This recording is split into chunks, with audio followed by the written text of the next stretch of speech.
दोस्तों आज के सेशन में डिस्कशन करेंगे उबर कंपनी लिमिटेड के बारे में। 166 रुपए 80 पैसे पे हाल फिलहाल स्टॉक आपको ट्रेड होते हुए नजर आएगा और 62% की शानदार लिस्टिंग हमें जो है देखने को मिली है। और आप देखोगे लिस्टिंग के बाद भी 2-3% का एक मूव जो है अप ट्रेंड में हमें देखने को मिला। अब लिस्टिंग गेन के बाद जो है क्या स्ट्रेटजी आपकी रहेगी, तो देखिए सबसे पहले अगर बात की जाए स्टॉक में अगर हाई वॉल्यूम आती है, ये 170 की रेंज को ब्रेक करता है, अगर इन्वेस्टर्स जो है बाइंग साइड पे ही रहते हैं तो स्टॉक 180-200 रुपए की रेंज टच कर सकता है। ये डिपेंड करेगा ऑपरेटर स्टॉक में अगर बने रहते हैं। अब आपको यहाँ से एसएल का पुट करके चलना होगा। आप यहाँ से 120 रुपए 125 रुपए के आसपास एसएल लेके चल सकते हो, जो भी इन्वेस्टर्स यहाँ पे लंबे समय के लिए रहने वाले हैं। ये तो हो गई स्टॉक में जो है एक स्ट्रेटजी। बाकी स्टॉक को लेके कोई बाय सेल रिकमेंडेशन नहीं है, ये मेरा ओपिनियन है। बाकी आप देखोगे इसका जो प्राइस बैंड है वो 20% का है। इस चीज का फायदा जो ऑपरेटर्स है वो आपको उठाते हुए नजर आ सकते हैं।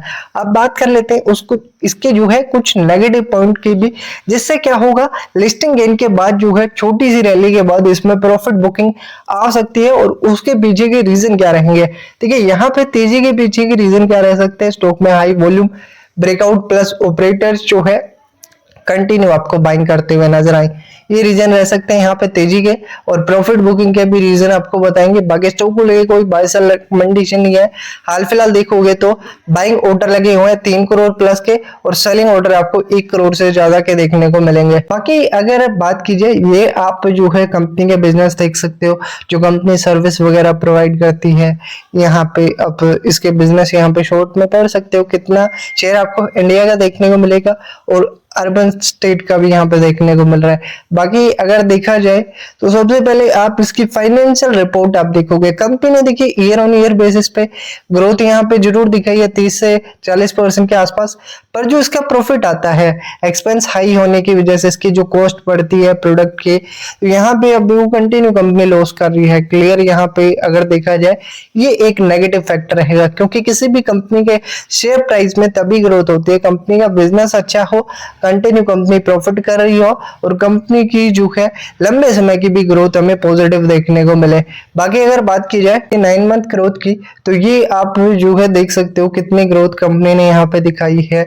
और इसकी अगर बात की जाए तो यहाँ पे इसकी जो कॉस्ट वगैरह है वो काफी हाई हो जाती है। और आईपीओ प्राइस आप देखोगे 98 से 103 रुपए के बाद साइज तो था 1900 करोड़ का।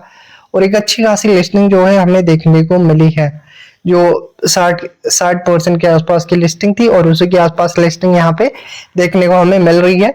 बाकी अगर रिस्क की अगर बात की जाए तो यहाँ पे क्या रिस्क रहने वाले हैं, जो मेजर रिस्क आपको देखने को मिल रहा है इसके फाइनेंशियल हमें वीक आते हुए नजर आ रहे हैं। सेल्स ग्रोथ जरूर बढ़ रही है पर प्रॉफिट इतना अच्छा कंपनी कर नहीं पा रही है, ओवर सब्सक्राइब हुआ, जिसकी वजह से आप देखोगे लिस्टिंग गेन के बाद एक टाइम ऐसा आएगा, जैसे आप देखोगे मोबीक्विक हो गया, पेटीएम हो गया, जोमेटो हो गया और ओला हो गया, इनमें क्या हुआ था लिस्टिंग गेन के बाद जो है थोड़ी बहुत रिटर्न दिए हो गए। उसके बाद क्या हुआ कि एक रैली के बाद गिरावट जरूर आई थी, क्योंकि इनके भी फाइनेंशियल्स वीक थे। तो ये एक खतरा जो है स्टॉक पे जरूर मंडराते हुए नजर आएगा। फिलहाल देखिए लिस्टिंग गेन अच्छा इसलिए मिला है क्योंकि इन्वेस्टर्स कॉन्फिडेंट तो है, पर ये कॉन्फिडेंट शॉर्ट टर्म के लिए रहने वाला है। लंबे समय के लिए हमें क्या चाहिए, कंपनी कंटिन्यू प्रॉफिट करे, बिजनेस में सुधार हो, कंपनी जो है कुछ डाइवर्सिफिकेशन करे अपने बिजनेस में, जिससे जो है सेल्स ग्रोथ जरूर इंक्रीज हो रही है। पर हाई जो है इसके जो प्रोडक्ट वगैरह की जो कॉस्ट है, जो इसकी कॉस्ट इंक्रीज होती है, जो एक्सपेंस वगैरह बढ़ते हैं, इस वजह से प्रॉफिट इतना ज्यादा हो नहीं पाता है। यहाँ पे क्लियर आप देखोगे तो ये आपको सबसे बड़ी ये कुछ आपको जो है अगर यहाँ पे देखा जाए फिल्वेशन जो प्रीमियम है हाल फिलहाल, ये थोड़ा रिस्क रहेगा क्योंकि शॉर्ट टर्म में ग्रोथ आ जाएगी और इस ग्रोथ के बाद जब प्रॉफिट बुकिंग होगी तो यहाँ पे हमें स्टॉक प्राइस ड्रॉप होते हुए नजर आ सकता है। और आगे कंपनी अपनी जो है Q1-2 के रिजल्ट भी डिक्लेयर करेगी, वहां पे भी थोड़ा रिस्क देखने को मिल सकता है। हाल फिलहाल अगर बात की जाए तो ये कुछ आपको रिस्क देखने को मिलेंगे, तो शॉर्ट में आपको बता दिए हैं, आप चाहो तो डिटेल में पढ़ सकते हो। बाकी वीडियो अगर अच्छी लगी हो शेयर जरूर करें। अभी तक आपने चैनल को सब्सक्राइब नहीं किया, सब्सक्राइब कर सकते हो। अगर आप बाय या सेल होल्ड करना चाहते हो, एसएल पुट करके चले और अपना टारगेट सेट करके रखे, भी डिपेंड करता है सिचुएशन। अगर प्रॉफिट बुकिंग की सिचुएशन आती है तो आपको प्रॉफिट बुकिंग के हिसाब से चलना होगा। अगर स्टॉक में अप ट्रेंड जारी रहता है तो आप होल्ड करके चल सकते हो, ये जो स्ट्रेटजी आप कुछ फॉलो कर सकते हो। बाकी स्टॉक को लेके कोई बाय सेल रिकमेंडेशन नहीं है। वीडियो अच्छी लगी शेयर जरूर करें। धन्यवाद।